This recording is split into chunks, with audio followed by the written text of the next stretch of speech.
할렐루야. 아멘. 하나님의 은혜와 창조의 역사가 날마다 여러분의 가정과 또 특별히 제1여신도회와 우와 영생교회에 임하기를 간절히 바라겠습니다. 아멘. 부족한 종을 이곳까지 인도하신 하나님께 감사드리고 또한 설교할 수 있도록 또 인도하신 우리 당회원 또 제1여신도회 또 성도 여러분께 진심으로 감사드립니다.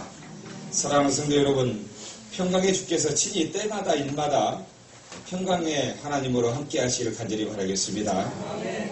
여러분 영혼이 잘된 같이 범사가 잘되고 강건하시기를 원하십니까? 아멘. 그러면 다 같이 이런 문구로 한번 인사를 나눴으면 좋겠습니다. 9988-234 9988-234 저한테 하지 마시고요. 옆에 앉아 계신 너무나 아름다운 우리 성도님하고 인사 나누겠습니다. 9988-234 하세요. 무슨 말인지도 모르고 했겠지만 자, 다 아시겠죠? 자, 99세까지 팔팔하게 사시다가 2, 3일 천국 갈 준비하시고 자, 하늘에 입성하세요. 그런 뜻입니다. 사는 것도 좋아야 되겠지만 하늘나라 마지막 가는 길도 축복된 길이 돼야 되리라 생각합니다. 특별히 제1여신도에 저희 본인이 느끼기에는 나는 연로하고 아무것도 할 수 없다 하지만 하나님께서 분명히 그들에게 주신 사명이 있어요. 그 사명 감당하시길 바라겠습니다. 이 자리 무릎 꿇고 기도할 사람이 누구겠습니까? 집사님, 권사님밖에 없습니다. 그 사명 감당하셔서 9988-234 하세요. 다시 한번 인사하겠습니다. 9988-234 네, 그렇게 되기를 소원합니다. 네. 자, 오늘 본문은 이 땅에 살고 있는 모든 성도들에게 인생에서 승리할 수 있는 방법, 또 여러 가지 시험을 만날 때에 특별히 종려주일, 고난주일 또 겪으면서 예수님이 당한 그런 고통들 나도 당할 수 있습니다. 그러할 때에 우리가 어떻게 이런 시험을 이길 수 있을까, 승리할 수 있을까, 그런 내용을 가지고 같이 은혜를 나누고자 합니다. 먼저 첫 번째로는 시험을 만나거든 기쁘게 여기라. 아멘. 자, 2절 말씀을 같이 한번 읽어보겠습니다. 내 형제들아, 너희가 여러 가지 시험을 만나거든 온전히 기쁘게 여기라. 아멘. 자, 왜냐하면 고통은 나를 키워주는 거름이 되는 것. 고통이 아니라 이 고통을 통해서 하나님께서 나에게 주시는 놀라운 축복이 있다는 것입니다. 시험은 자신의 신앙을 점검할 뿐만이 아니라 또 시험을 인내로 이긴 신자에게 하나님께서는 영광과 칭찬을 우리에게 허락해 주십니다. 히브리서 12장 5절에 네 아들아 주의 징계하심을 경히 여기지 말고 그에게 꾸지람을 받을 때에 낙심하지 말라. 왜냐하면 주께서 그 사랑하는 자를 징계하십니다. 우리를 사랑하기 때문에 우리가 잘되기를 원하기 때문에 하나님께서 여러 가지 시험을 통해서 여러 가지 테스트를 통해서 우리에게 연단을 주시는 것입니다. 또 3절을 같이 읽어보겠습니다. 이는 너희 믿음의 시련이 인내를 만들어내는 줄 너희가 알미라. 아멘. 이것은 유익이라는 것. 왜냐하면 나에게 이익이 되기 때문에. 로마서 5장 4절에 보면 환난은 인내는 연단은 소망을 이루느니라. 이런 환난들 여러 가지 인내를 통해서 여러 가지 하려고 하는 그런 의지를 통해서 우리가 다시 한번 하나님 은혜 가운데 바로 설 수 있다는 것입니다. 그러므로 고난이 유익임을 믿으시길 바라겠습니다. 4절을 같이 읽어보겠습니다. 인내를 온전히 이루라. 이는 너희로 온전하고 구비하여 조금도 부족함이 없게 하려 함이라. 아멘. 인내를 어떻게 이루라고요? 온전히 이루라고 합니다. 인내는 중도에 포기하지 않고 끝까지 가라는 얘기입니다. 끝까지라는 것은 우리가 환경이 여의치 못한다 할지라도 우리의 마음이 편치 못한다 할지라도 이것이 구원의 길이고 생명의 길이라면 끝까지 가라고 우리에게 말하고 있습니다. 그런데 초대교회 성도들은 이런 시련을 끝까지 인내하지 못하고 신앙을 중간에 포기하는 사람이 너무나 많이 있었습니다. 그래서 야고보 사도뿐만이 아니라 많은 사도들이 이렇게 얘기했을 거라 생각합니다. 온전히 끝까지 이루라. 여러 가지 시험을 만나거든 하나님께 감사하라. 기쁘게 여기라. 많은 성도들이 넘어질까봐 주님 안에서 올바로 세워지라고 우리에게 얘기하고 있습니다. 그러므로 가다가 아니 가면 못하는 그런 마음으로 정말로 한번 우리에게 주의 길을 가는 모든 여러분, 뒤로 물러나 측면에 빠지는 어리석은 자가 되지 마시고 오로지 앞만 보고 주님만 달려갈 수 있는 여러분 되기를 간절히 바라겠습니다. 어니 제이 젤린스키가 쓴 느리게 사는 즐거움이란 책을 보면 우리가 하는 걱정거리의 40%는 절대 일어나지 않는 사건에 대해서 걱정하는 것이고 30%는 이미 일어난 사건, 과거의 일에 대해서 걱정 의심하는 것이고 또 22%는 사소한 사건들에 대해서 걱정하고 4%는 우리가 바꿀 수 없는 것에, 절대로 바꿀 수 없는 것에 대해서 걱정 의심하고 나머지 그 4%만 우리가 바꿀 수 있는 사건이라 얘기합니다. 그렇습니다. 맞는 말 같습니다. 우리는 필요 이상의 걱정을 너무나 많이 합니다. 그래서 오늘도 걱정, 내일도 걱정, 끊임없이 걱정. 잠언에 보면 길에 사자가 있다, 거리에 사자가 있다. 여러 가지 핑계를 다 대면서 그에게 맡겨진 일을 제대로 하지 않는 그런 경우가 많이 있습니다.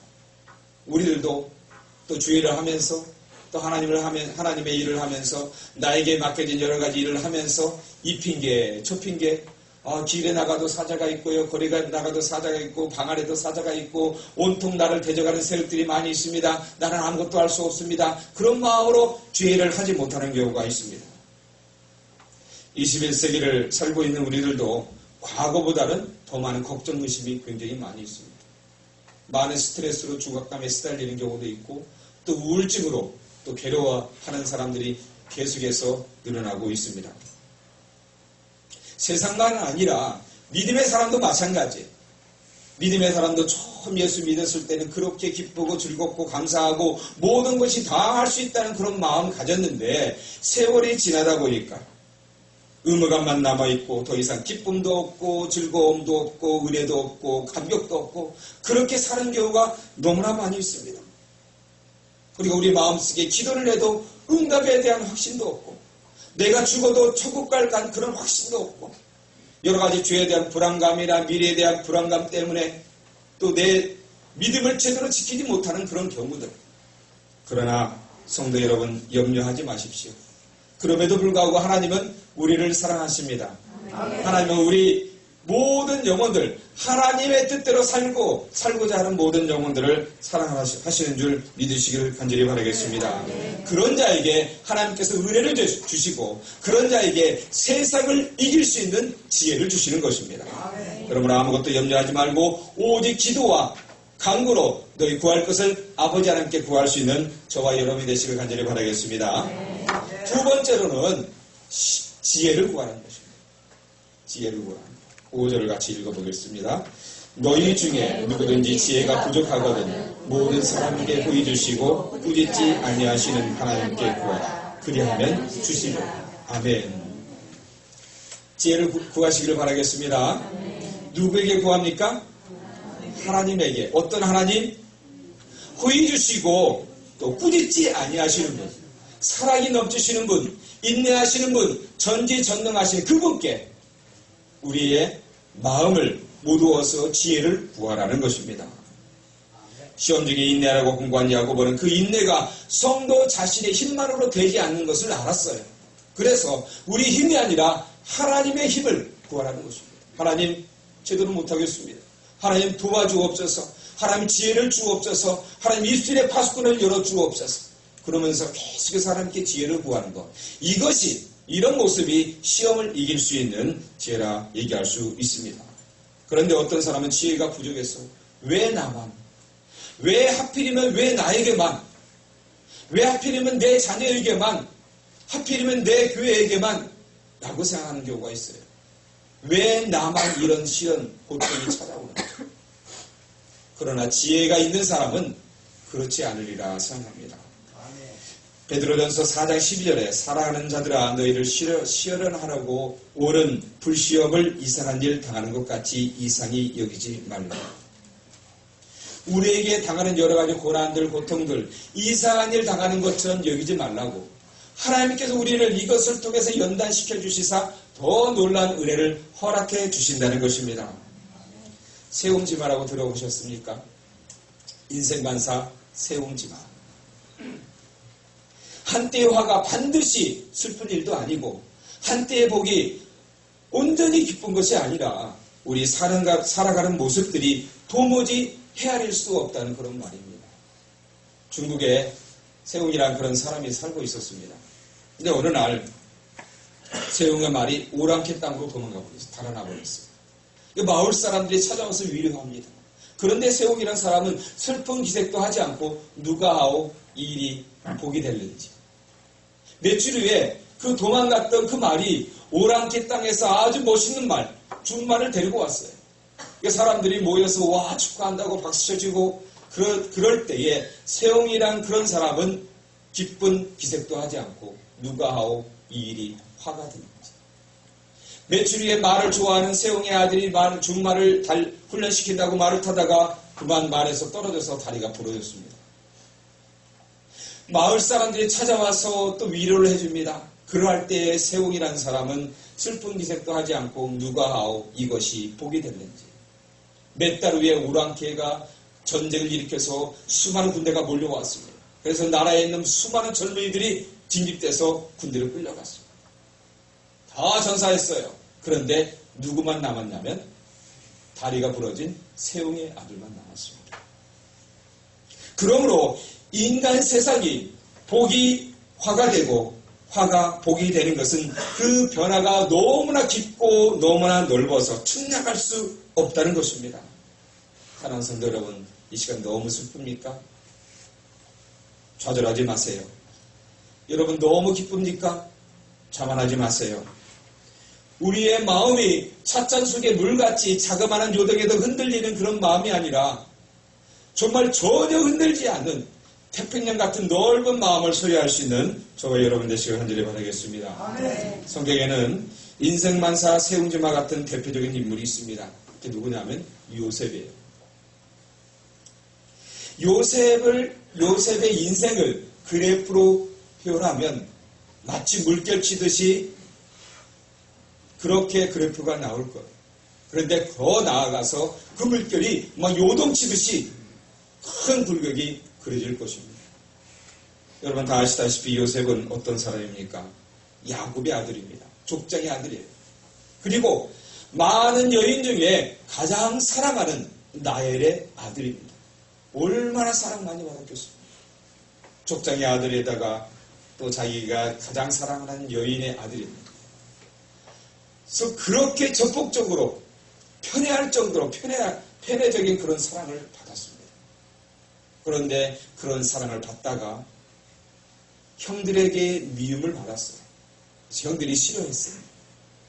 그래서 국계하는 왕따까지 당하면서 많은 고통을 당했습니다. 인생이 그렇게 좋다가 또 형들에 의해서 이렇게 내려가기도 하고 또한 17세 때 꿈을 꿨는데 수많은 곡식단들이 그에게 절하고 해와 달과 별이 그에게 절하는 꿈을 꾸고 와 이런 놀라운 꿈을 꾸다니 나에게 놀라운 일이 생길 거야 이렇게 기분이 너무나 좋았는데 이를 계기를 통해서 형들의 미움이 크게 달했어요. 그래서 저놈을 어떡할까? 시기 질투하다가 어떻게 했습니까? 종으로 팔아버렸어요. 그렇게 사랑받고 큰 꿈을 가지고 있던 사람이 갑자기 하루쯤에 종으로 떨어진 거예요. 어느 집안에 도련님으로 살던 사람이 갑자기 종으로 팔려가서 허드렛 일 하는 사람이 된 것입니다. 얼마나 인생이 비참하게 됐습니까? 그런데 하나님께서 그 영혼을 너무나 사랑하셔서 팔려간 집에서 인정받았어요. 그래서 보디발 장군의 총무까지 된 것입니다. 아무도 두려워하지 않았습니다. 주인이 나를 인정해주고 나에게 이렇게 온 집안을 다스릴 수 있는 총무의 일을 허락해주니까 얼마나 좋았습니다. 그런데 그에게 또한 먹구름이 찾아왔습니다. 보디발 장군의 그 부인이 그 요셉이 너무나 준수하고 용모가 준수하니까 마치 누구처럼 그렇게 보이니까 그를 유혹한 거예요. 유혹해서 요셉씨 그런데 그런 하나님의 사람이라 다 거절했습니다. 그에게 모든 죄를 뒤집어 쓰고 억울한 누명을 씌워서 감옥에 들어갔습니다. 총매일하다가 갑자기 뚝 떨어진 거예요. 감옥에서 억울한 일 당하고 고통 당하고 있을 때에 아무도 왕의 꿈을 해석하지 못할 때에 그 요셉이 그 꿈을 해몽하고 또 화려하게 또 감옥에서 나오고 궁정에서 총리의 역할, 나중에 급기야 가족들과 재회하고 또 마지막 여생을 너무나 은혜롭게 살았습니다. 머릿속에 한번 그려보세요. 그 인생이 어땠을까? 편안하지는 않았습니다. 하각성만 그리지 않았습니다. 계속해서 그런 굴곡들이 그 요셉의 인생에 있었습니다. 만약에 우리가 생각할 때 요셉이 딱 어느 시기에 딱 끊어서 이런 시기에 딱딱 끊어서 보면 이럴 때는 정말 하나님께 축복받은 사람이다. 어떤 때는 정말 하나님께 저주받은 사람이다. 이렇게 얘기할 수 있고 그럴 수는 없다는 거예요. 성경에 판자라는 그런 비유가 있습니다. 큰아들의 시각으로 보면 이런 나쁜 자식, 불효자식이에요. 또 아버지의 사랑을 빼앗아간 그런 사람이에요. 그런데 아버지의 시각으로 보면 언제 어느 때의 동일한 나의 사랑하는 자식입니다. 사람들이 가늠한 여인을 데려다가 버려달라고 또 예수님께 데려왔습니다. 그런데 예수님을 만나기 전에는 그가 가늠한 여인, 부족한 여인이었지만 그러나 예수님 믿고 난 이후에 예수님 만난 이후에는 구원받을 하나님의 백성이 된 것입니다. 어찌 사람을 딱딱 끊어서 보겠습니까? 우리 인생도 마찬가지라 볼 수가 있습니다. 그러므로 모든 인생, 모든 사람은 단편적으로 평가하면 큰 실수를 범하게 됩니다. 오늘 여기 앉아있는 계신 분들도 어떤 일은 인생의 승자를 마시고 있는 분도 계실 거고 어떤 일은 인생에 너무나 달콤한 그런 생활을 하고 있는 분도 있을 것입니다. 멸치를 발라 먹을 것이 없다고 머리 자르고 꽁지 자르고 내장 바르고 뼈 바르고 그러니까 그냥 통째로 삼키는 거죠. 마찬가지입니다. 하나님이 볼 때 우리는 멸치 같은 존재예요. 자르고 마시고 할 거 없습니다. 그냥 통째로 보는 거예요. 사랑하는 성도 여러분, 우리 사람 인생을 끊어서 보지 말고 전체를 바라볼 수 있는 여러분 되시길 바라겠습니다. 네. 따라 배웠습니다. 인생을 토막내지 말고 인생을 토막내지 말고 인생을 통째로 보자. 그렇게 되길 바라겠습니다. 네. 자, 세 번째로는 의심하지 말고 믿음을 구하라. 자, 6절 말씀 6절에서 8절 말씀을 같이 봉독하겠습니다. 오직 믿음으로 구하고 조금도 의심하지 말라. 의심하는 자는 마치 바람에 밀려 요동하는 바다 물결 같으니 이런 사람은 무엇이든지 주께 얻기를 생각하지 말라. 두 마음을 품어 모든 일에 정함이 얻는 자로다. 아멘. 이것은 구하는 자의 기본적인 자세예요. 만약에 기도하면서 누구한테 부탁하면서 의심하면서 또 신뢰하지 않고 한다는 것은 그 기본적인 자세가 잘못된 것입니다. 의심하는 자는 뭐라고 얘기했습니까? 마치 바람에 밀려 요동하는 바닷물결 같다. 왼쪽에서 불면 왼쪽으로 쓸려가고 오른쪽에서 불면 오른쪽으로 쓸려가고 자기의 주체도 없이 자기의 줏대도 없이 그런 것입니다. 의심한다는 것은 두 마음을 품은 자고 의심한다는 것은 정함이 없는 불완전하고 변하기 쉬운 자라 성경에서 기록하고 있습니다. 마가복음 11장 24절에도 그러므로 내가 너에게 말하노니 누구든지 구하고 기도하는 것은 받은 줄로 믿으라. 그래야면 너희에게 그대로 되리라. 아멘. 주님께서 하신 말씀이에요. 기도하고 구하는 것은 받은 줄로 믿으라. 여러분 기도할 때 이런 믿음으로 하시길 바라겠습니다. 하나님께서 하나님의 신실하시기 때문에 하나님 미쁘신 하나님이시기 때문에 우리에게 좋은 것으로 주시는 것입니다. 하나님은 어제나 오늘이나 동일하십니다. 알파와 오메가 처음과 나중 시작과 끝이 되십니다. 그렇게 믿으십니까? 그 하나님을 의심하면 안 돼요. 내가 믿은 대로 하나님은 온전하신 하나님이다. 하나님은 알파와 오메가 되신다. 하나님은 처음과 나중이 되신다. 하나님은 내 인생을 모든 것을 아신다. 그렇게 아신다면 우리가 기도할 때 또 무슨 일을 할 때 의심하면 안 되리라 생각합니다. 영화를 볼 때 깜짝깜짝 놀랄 때 그런 상황에서 놀라지 않은 사람이 한 명 있습니다. 누구냐면 감독이에요. 왜 그럴까요? 감독은 다 아니까. 감독은 어떻게 진행되고 있다는 모든 시나리오를 다 아니까 알기 때문에 놀라지 않습니다. 영화 감독은 다 알기 때문에 놀라지 않고 우리는 믿기 때문에 놀라지 않는 거예요. 믿지 않기 때문에 두려운 것이죠. 믿음을 가지시길 바라겠습니다. 믿는다는 것은 확실히 하나님의 모든 것을 전폭적으로 맡기는 것입니다. 사랑하는 성도 여러분, 하나님은 여러분을 이전보다 더 사랑하십니다. 사랑하는 자녀가 잘 되기를 원하듯이 우리 영의 아버지께서도 사랑하는 자여 내 영혼이 잘된 같이 범사가 잘되고 강건하기를 바라노라. 이것이 하나님의 마음. 미래는 어차피 아무도 모릅니다.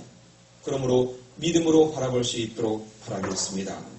우리네 인생에 기륭화복이 많아서 우울증에 시달리는 경우도 있고 여러 가지 시험이 많아서 또 고통받고 있는 그런 상황에 살고 있지만 세옹지와 노인처럼 누가 아오 이것이 복이 될는지, 그 노인처럼 누가 아오 이것이 화가 될는지, 그러므로 세상의 환경에 흔들리지 말고 믿음의 주여 온전케 하시는 예수 그리스도만 바라볼 수 있는 여러분 되시기를 간절히 바라겠습니다.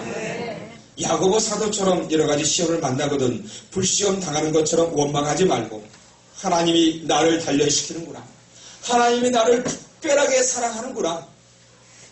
나를 단련시킨 후에 정금같이 아름답게 만들겠구나. 기대하며 기쁘게 이겨내시길 바라겠습니다. 아멘. 사랑하는 성도 여러분, 우리의 연수가 70이요 강건하면 80분인 짧은 인생 속에서 어찌 토막내고 만신창이로 만들겠습니까? 인생을 통째로 바라보시기를 바라겠습니다. 말 많고 탈 많고 인생 변화무쌍한 인생 속에서 바람에 밀려 요동하는 물결같이 갈대같이 인생을 비참하게 살지 않고 시험을 만나거든 기쁘게 여기고 하나님께 지혜를 구하고 의심하지 말고 믿음으로 구하는 여러분 되셔서 오직 믿음으로 늘 온전하고 기뻐하는 삶을 사시는 주님의 이름으로 사시기를 주님의 이름으로 축원합니다. 기도하겠습니다. 하나님 아버지, 사랑하는 주의 백성들 하나님의 전에 달려나와서 엎드리 기도합니다. 하나님 말씀이 내 인생에 큰 힘이 될 수 있도록 인도하여 주옵소서. 우리는 너무나 작은 일에도 의심하고 또 불안해하고 또 상처받고 고통에 빠져 있습니다. 하나님, 우리에게 흔들리지 않는 그런 믿음을 허락하여 주옵소서. 여러 가지 시련과 환난을 만나거든 주님께 온전히 맡기고 기도함으로 기쁘게 여길 수 있도록 인도하여 주옵시고 아무것도 의심하지 말고 믿음으로 구할 수 있는 믿음의 백성 되도록 인도하여 주옵소서. 그래서 어리석은 자가 되지 않도록 오직 주님이 주시는 지혜로 말미암아 모든 생활을 믿음으로 이겨낼 수 있는 귀한 성도들 되도록 축복하여 주옵소서. 우리를 원하신 예수의 이름으로 기도하옵나이다.